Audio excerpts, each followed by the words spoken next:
Hey, what's going on? Brian Pretty Bones of Bulk. All right, today we're talking about the elusive pull-up. And first off, I don't want you to get overwhelmed with pull-ups. I know that some people can really get frustrated because they feel like they're strong in other areas, but they just can't do a pull-up. That's okay. It takes time, it takes practice, and oftentimes it takes a very, very long time to build up to being able to do pull-ups without assistance, and that's okay. Everybody starts in a different place and there's no need to beat yourself up over it. But I want to walk you through 3 things to help improve it. And maybe you just have a pull-up bar in your garage, in your house, maybe you have one of the door frame ones, or maybe you are going to a gym where you have one of the machines that has the assist pad on it. Regardless of whether you're at the gym, whether you're at home, you can apply these methods that I'm about to show you. So without further ado, let's jump into each one. Now, this first one, you're basically going to use a chair or whatever you need to get up in the up position. And you're going to hold there for as long as possible. When you cannot hold there any longer, then obviously let go and stand on the chair or whatever you have underneath you.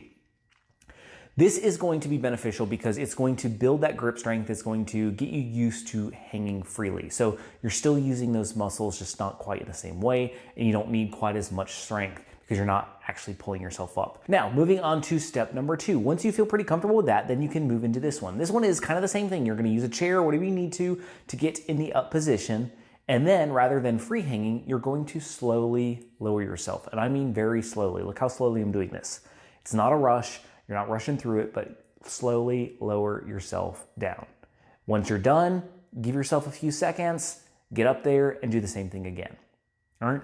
Once you've mastered these, then you can move into using a resistance band. And these are great. I love resistance bands. You can buy these on Amazon. They're not that expensive, but you're basically going to tie a knot around the bar, and then you're going to put your knee in it or your foot, and you're going to use it to help push yourself up. Now, it's going to give you that little extra push. Maybe you go to a gym and you have those machines where you can kind of adjust the weight and put your knees on. If that's the case, you can do that instead. It's kind of the same thing. But if you don't have access to that, use these resistance bands at home. They're a great method to do it. But you're just going to strap your knee in and then do as many as you can, take a break, and then repeat. So that brings me to the last thing. How often should you be doing these routines? Ideally, you should be doing this every day. No, it's not enough to where you're overworking the muscles to where you're gonna really strain yourself. It's okay.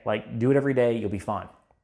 And do 3 to 6 sets. So for example, with the hanging in place, you're gonna hang there for as long as you can, take a break, go back and do it again. You're gonna do each of these 3 to 6 times a day, no matter which stage you're on. So I hope this helps. I hope it gives you some ideas for starting to improve your pull-ups. Again, this will take time. You're not gonna be going from nothing to doing full pull-ups in a week. Give yourself time, give yourself some grace. If you found this helpful, please hit that subscribe button, turn on the notification bell so you don't miss future videos, and remember, above all else, you've got this.